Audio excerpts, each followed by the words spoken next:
right. Well, good evening, Facebook world. It is daytime here, but evening for you. I've got my friend Matt McGue with me tonight. And I wanted to just thank you guys for joining us here on my back porch. This is episode 13, which is insane to me. Episode 13 of Back Porch Conversations, a little side project, if you will, of mine, but a passion of mine. And so whether you're listening for the first time or watching for the first time, or you followed us through all of them, it's an honor and a privilege to be able to continue to share with you people's stories and experiences. And I fully believe that we will all grow in unity and love for one another when we stop making assumptions and just start to listen to one another, start to hear each other. So tonight, like I said, we have Matt McGue, who's here in Atlanta, Georgia, with me on my back porch. And I'll share more about him here in just a moment. But I want to start the same way we do every week, which is kind of casting vision for why we do this. I was reading a few months back as tensions in our country began to grow. I was reading through the book of Mark, and a passage just kind of struck me that really hasn't struck me in the way that it did until that moment. In Mark chapter 2, Jesus is in Capernaum, and he's hanging out, spreading the good news of his arrival, really. And people are packed into this person's house. And I love what happens here in chapter 2 of Mark, verse 2. It says, soon the house where Jesus was staying was so packed with visitors, there was no more room even outside the door. And so while he was preaching God's word to them, 4 men arrived carrying a paralyzed man on a mat. They couldn't bring him to Jesus because of the crowd, so they dug a hole through the roof above his head. They lowered the man on his mat right down in front of Jesus. Now, this passage stuck out to me for a couple of reasons. One, these 4 men that carried this guy were not paralyzed. They didn't understand his journey. They didn't understand the plight that he walked through. They didn't understand the pain that he experienced. They didn't understand anything about his life in the way that he was living it. But they did understand something else, that he needed help, that he needed healing. And more than that, that he couldn't necessarily do it on his own, that people had to walk alongside of him. And I believe 100% that that's what we're called to do in this life. None of us are called to live life alone. We're called to walk alongside one another, to carry each other when we're hurting, to help each other when we're broken. And at the end of the day, this is, I think, a really powerful passage for us, because all of us live different experiences and different lives. We don't all share the same story. We don't all share the same life experiences. And so the opportunity that we have is to listen in diversity, to hear everybody's different journeys, to learn from it, to grow, and to become better out of that. And that's why really we started this idea of back porch conversations, because I recognize that there are people who have stories that aren't like mine.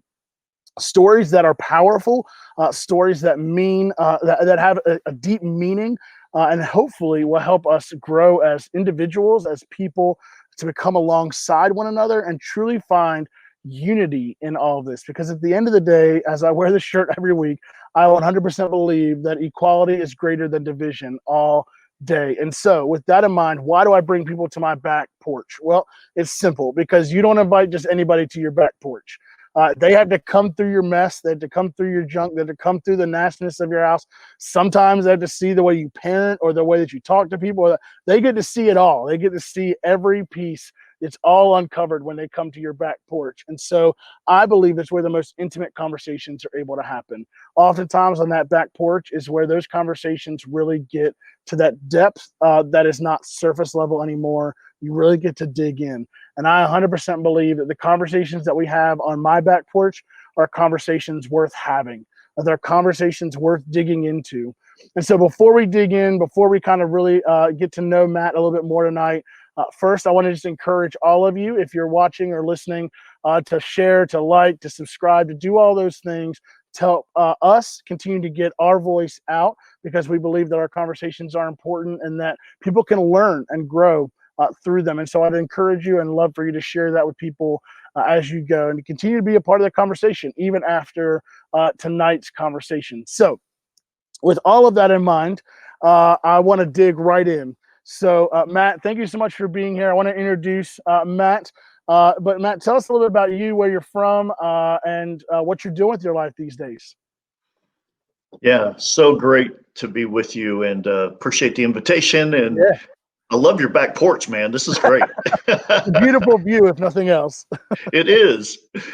Yeah, I'm originally born and raised in Ohio and grew up there, went to college there, and then ventured off into several years of youth ministry and student ministry, family ministry, and then have been church planting for the last 16 years in three different states. And which the last 2 years, I've been here in the Atlanta metro, hired by a church here called Cumberland Community Church, and they have a central campus in Smyrna, which got its name by Cumberland Mall, and that's why it's Cumberland Community Church. And then they had a vision to multi-site and do church multiplication through church planting efforts, and brought me on 2 years ago to help that. And I love church planting, and especially being intentionally diverse, multi-ethnic, multicultural churches that look more like heaven and act more like heaven. So that's what I'm doing right now. And the last 6 months, or maybe 7 months, time flies when you're having fun.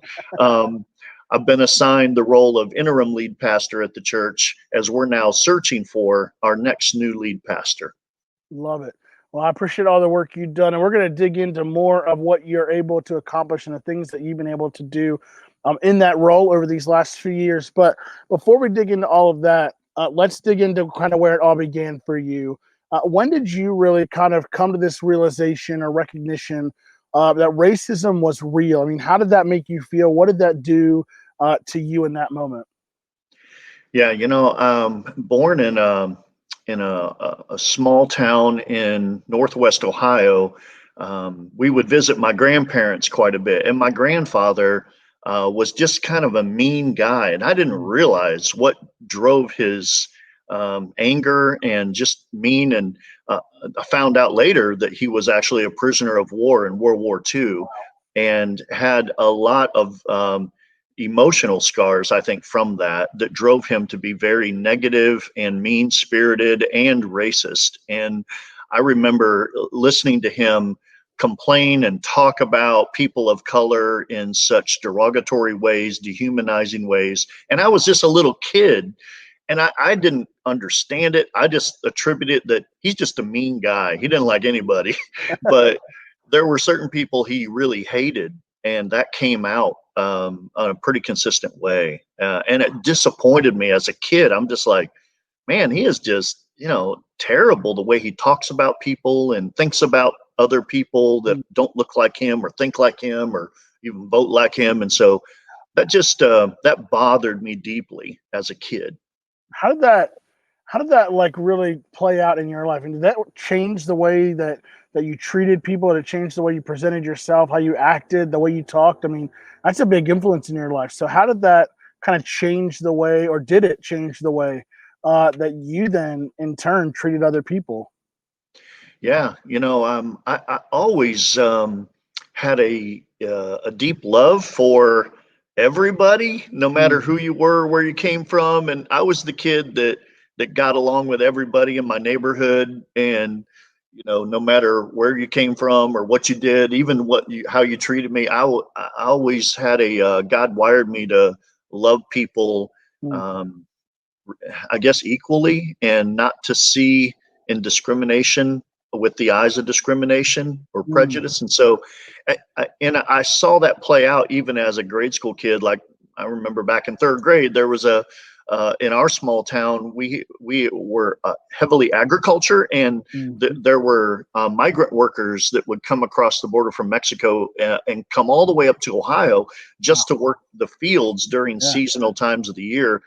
And of course, they would place their kids in our public school system, and Mhm. several of them I got to know. And one particularly, way back in like third grade, he was a really great kid named Ramon. And of course, he spoke like all Spanish. I spoke all English. I knew Yeah. no Spanish. And so it was just kind of crazy. But we became friends beyond Mm, the language barrier that we had. And that friendship turned into me paying attention to his language, and I was learning some Spanish yeah. while I was teaching him English. And then I'd take him out to the playground and we'd hang out. I would introduce him to my friends. We'd play kickball. And so all that opened my eyes culturally to Mm, really cross culturally.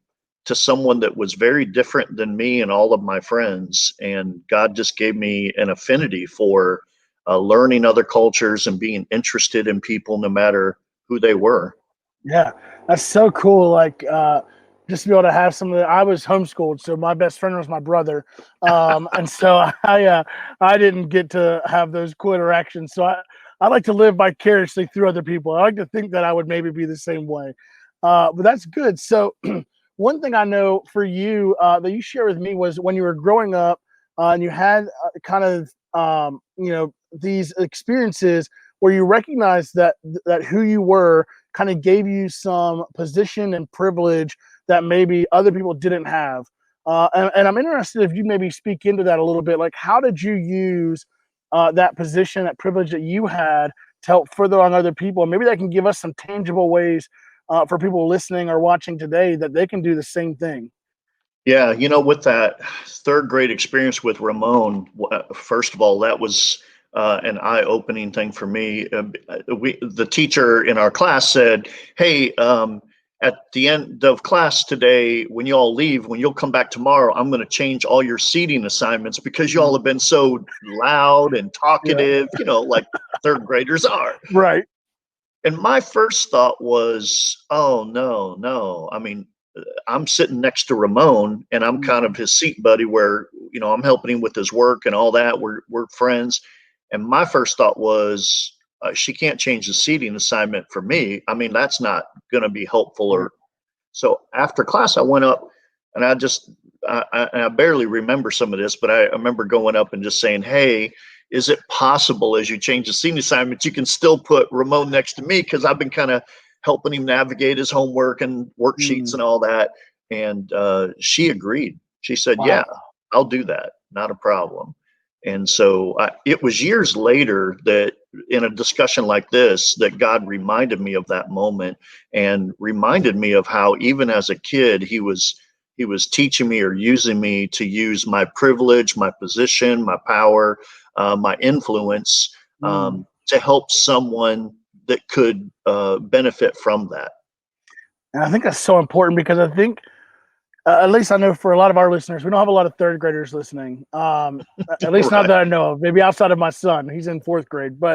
Uh, but for the most part, these are adults and parents who are listening.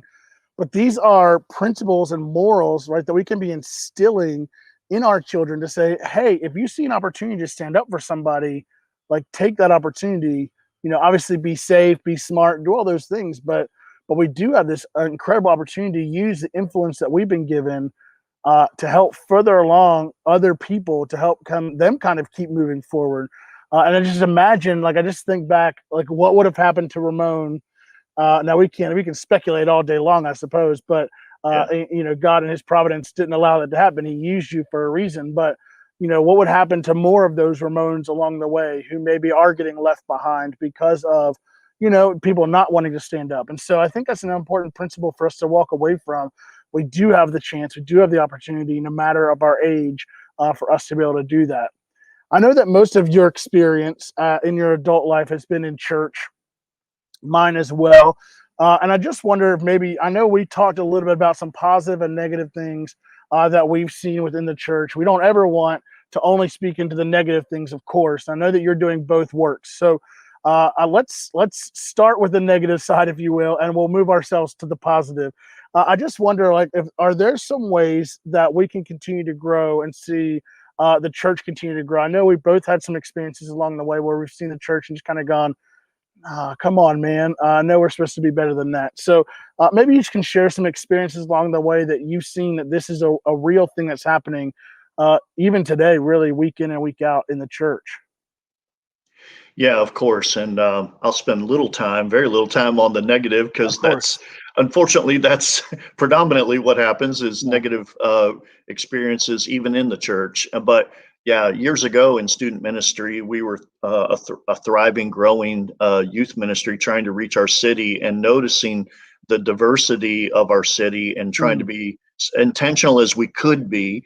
And our ministry was growing. I was like, we were getting ready to hire a junior high student pastor, middle school student pastor. And my first thought was, let's try to hire a minority to come in and pastor alongside me, that we could diversify our Yeah. staff and have a greater impact possibly to reach the students that are also diverse in our community. So we went on a national search and whittled it down and found a guy that I was so excited about Mm. and presented that person to our leadership team. And the leadership team said, I think we need to keep looking. And I'm just like, well, Wow. we've been vetting this person. We feel really strong of the qualities and giftings and experience of this person. I don't understand. We've got the best person right in front of us. Yeah. And the leadership said, well, he's single and he's an African American young man and he's single. What are we going to tell the parents of daughters in our church Wow. about hiring this guy? And I just remember going, what? What did we just have? What? And I was so disappointed and heartbroken and thought, that's the reason that Yeah. we're disqualifying this amazing candidate. And so I was very bothered by it, disturbed and disappointed. And it wasn't long, maybe a year after that, that God was calling us out of that church to go plant an intentional church that would actually freely reach all cultures and people and ethnicities. And so, but yeah, that was a very Yeah. disappointing Your experience. story echoes in 3 weeks ago. We had Corbin Hogue on here, one of our youth pastors here at Crossroads, and he shared a similar experience where he got to the end, and unfortunately, the church and their only rationale was the color of his skin. And it's just so heartbreaking that can be a deciding factor in any job hire. And I know it's bigger than the church at the end of the day. I know that these things happen across the board, but it's devastating for that to be the rationale. But we also know that is not where the story of the church ends. That is not every church. And so for those listening or watching who are like, I've been hurt by the church, I want to encourage you in two ways. One, that is not at all every church. That is not the standard bearer of the church. The standard bearer of the church is to look and to act like Jesus. We're going to get into that in just a minute. And two, I want to encourage you to kind of get back in and to do some research and to find churches who are doing it well, because there are a lot of churches. Matt, I know yours is. I know us at Crossroads are, and all over the U.S. and all over the world that are really building inclusive ministries and doing it well. So I'd like to kind of turn the corner, if you will, as like a middle ground. How do we, as church leaders or as church members, what should we be looking for? How do we present a ministry that feels inclusive? How do you know we've arrived, we've found the ministry that looks and acts like heaven? And we're going to get into that, I know, here in just a minute, so don't dig too far into that. But how do we really present a ministry that feels inclusive? What should we be looking for? What are some markers of that church? Yeah, I have the privilege of coaching church planters specifically. And one thing I always say is if you want a multi-ethnic church, you have to have a multi-ethnic living room and dinner table. Well, that's And good. that, it has to start in our core values of how we live our life and how we do our life. And so, we all would love to have a picture of a church, our church, that is as diverse as the public school down the street of our church, or in our neighborhood. We'd love to see the equal reflection of ethnicity and cultures in our church. Everybody would. But it does take hard work, especially for white dominant culture, majority culture people. We are the ones that have to kind of educate ourselves and learn and become more what I call culturally competent. And so I always say, to be that church that you want to become, you yourself have to become and learn and submit yourself in humility to grow. So I say we're kind of in a new era, and I'm making a cross like ERA era, in culture. And so educate, relate, and advocate is the terms I use.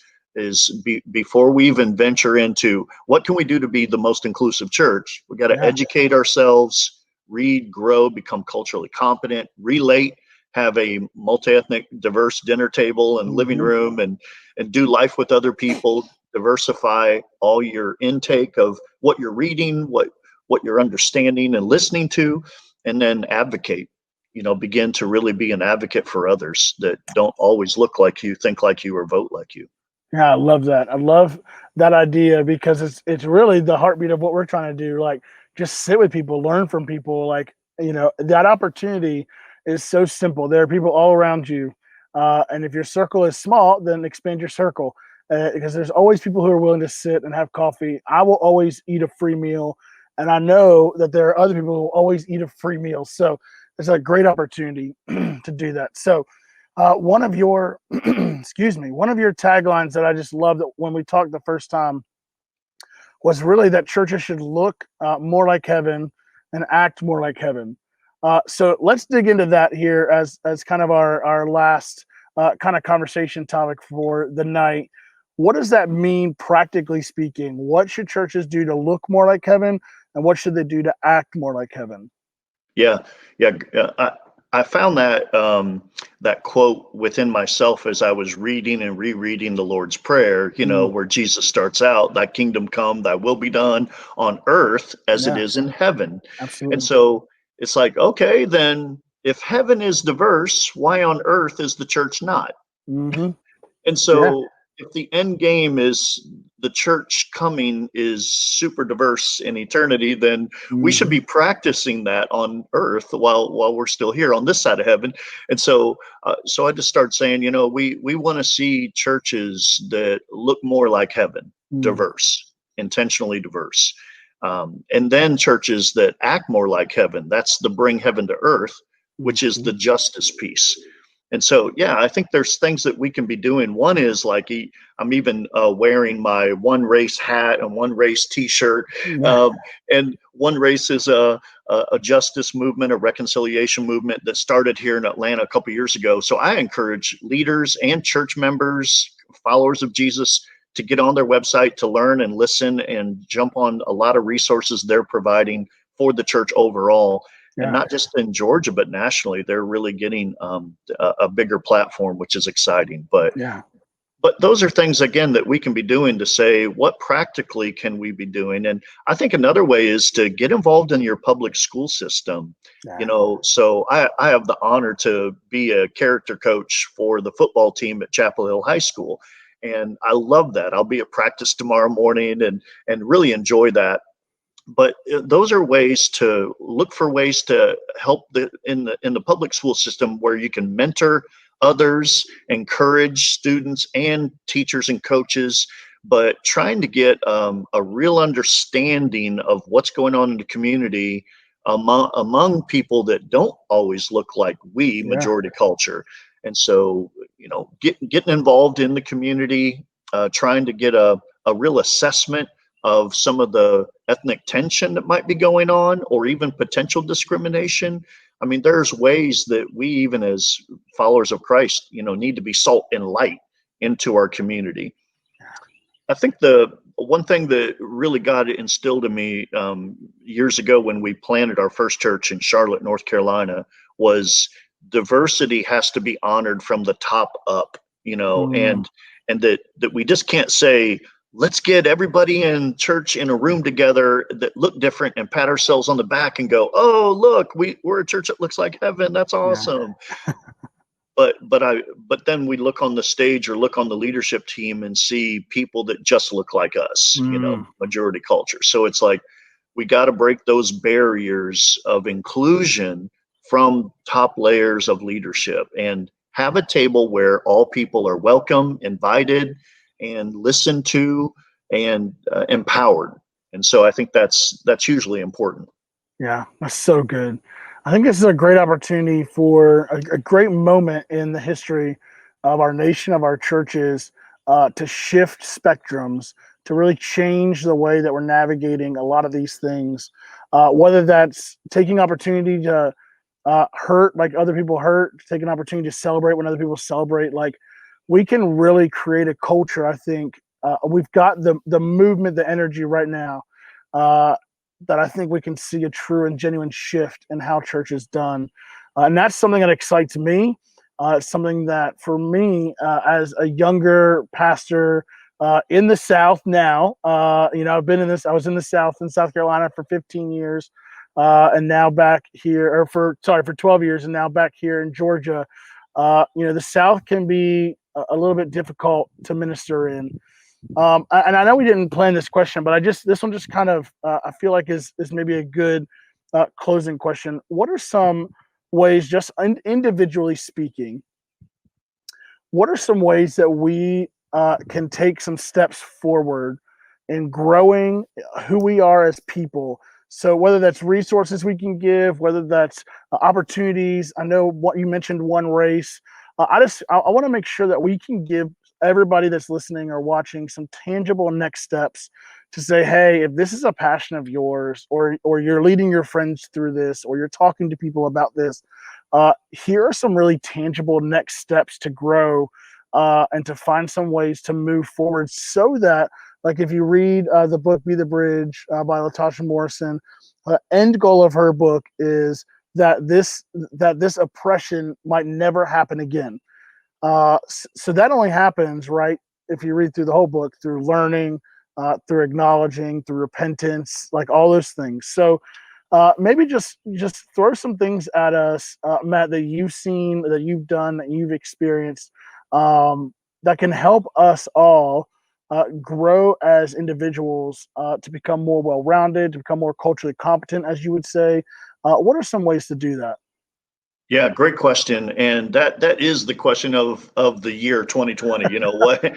Especially with all the racial tension bubbling up, the injustices coming to the surface, and really our nation being exposed to racism that has always been there, but is now being exposed in an ugly way in a lot of ways. So, yeah, the church needs to stand up, speak up, listen, lean in, learn, lament with our brothers and sisters of color, so that we can really become culturally competent and listen and learn. And so, one thing that God put on my heart years ago when we planted a church in Mississippi was to find a mentor for me that would be a person of color. Who is it that I could find that's older than me, more wise, has experience, and from a different ethnicity, so that I could submit myself to learn. And so God placed in my life Dr. John Perkins, who's a national renowned speaker and author. Just turned 90 years old, was a civil rights leader back in the 60s and 70s, was almost beaten to death for protesting peacefully in Mississippi years ago. So a great man of God, and we entered into a mentoring relationship. He was willing to take me on, and so for the last 7 years, we have grown close as brothers, and I have learned amazing things from him, life lessons that I'll never forget. And so we continue that friendship. And he's also an author, and so he's written 20 some books, and one recently that he wrote called One Blood is again becoming a bestseller, especially this year. A lot of people are reading it or rereading it. And I'd encourage people to find anything that Dr. Perkins has written. And you can also, I always tell people, go to YouTube where it's free. You can access messages and seminars that he's done, along with other great speakers on this topic and subject, from people of faith leaders that are leaning into biblical justice, racial justice, and what does that look like. So he also, the John and Vera May Perkins Foundation has webinars, and they do Bible studies every Tuesday. Those are free, accessible to people, just to continue to listen and learn from others. That's a great way, just to spend time listening and learning. That's good. I often tell people to get mentors, to find somebody who's older than you, wise than you. And until you said it just then, I was like, oh, I guess. I mean, that's a great. I as bad as it is, I have to confess my own ignorance in that. Like, I just had never thought. That's a great idea to find even mentors of mine, because I have a ton of friends who are kind of in my circle that have all lived different lives, but they're all kind of within 10 years of my age. So that's now I have a next step. You just gave me a next step, which is great. So let's, I know you mentioned One Blood by John Perkins. What are some other resources? We always kind of end by giving out some books or webinars, or as you kind of mentioned, I know we can go to YouTube and find some of those. Who are some people we can trust, some people we can listen to and learn from, that you would recommend kind of as some people to lean into? Yeah, yeah. Jamar Tisby is a new author. Came out with a book just over a year ago called The Color Mhm. of Compromise. And Jamar's a friend of mine from back in Mississippi. He was doing his theological work and Masters of Divinity work at RTS there in Jackson. And man, just a phenomenal work about the history of racism in America and how the church has been complicit through that Wow. historical. So it's eye-opening. Yes. And also what's cool is on Amazon Prime Video, you can go there on their channel and watch 13 sessions that Mhm. Jamar has produced that coincides with his book chapters. And it's free right now. So I encourage people to get on there, and I binge watched it all at one sitting. It was so good. Uh, I but need to get there's on there and watch that. The book is fantastic. I can't recommend it enough, but I need to get on and watch the Amazon videos. That's great. Yeah, yeah, and there's so many great resources. In fact, I would say go to Be the Bridge website, and Mm. they have a whole page dedicated to recommended resources.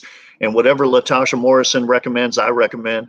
There's also there's also a group called Exponential, and it is a church planting conference that started years ago, and now their platform is going all virtual, like all of us have. Mhm. And so they are offering right now every Thursday afternoons at 2 p.m. to 3 interviews with people talking about this race, reconciliation, the gospel, justice work, and it's free. And they Awesome. also have created a recommended readers and viewers list. For instance, even like watching the movies like Glory and Mm. there's so many others. The 13th, which is about the 13th Amendment, Mhm. and there's so many other movies. And even on YouTube, you can get free access to watch a lot of some older produced movies on this, or even interviews of historical figures on race and culture and the church that is very enlightening. So, Yeah, yeah, there's that's so many good. great resources. Yeah, we are definitely living in an age where information can no longer be your excuse. Right. Lack of access to information can no longer be your excuse. We have a ton of really great options and resources out there, and I'll be waiting for Matt. I'll be waiting for your book to come out as well. I'm sure. I'm sure you're working on that behind the scenes. I don't know. That may not be true, but if so, I'll buy it for you. I'll be maybe your only Amazon purchase. But uh, yeah, we're really excited. Thank you so much for coming on. I always try to remind people as we finish the night that these conversations they're not going to change overnight. That this is a lifelong process that we get to continue to fight for because our kids can see a difference. They can see a change in our culture. I pray that my kids will grow up in a different world than I did, and Matt, I know the same is true of you. And we need to remember that this process is all about learning and humility. It's all about taking that opportunity to sit back for a second and really listen and learn from one another, because we have to know and recognize that we're not all alike, that we all share different stories, that we all share different journeys. And so we get to, there's this incredible opportunity to learn and listen to one another and do that in humility first and not in pride and thinking of anything else other than empathy for one another. So I want to thank you so much, Matt, for coming on. I can't wait. We'll be back again next week, 9 p.m. right here on Back Porch. We'll see you guys then. Y'all have a great night.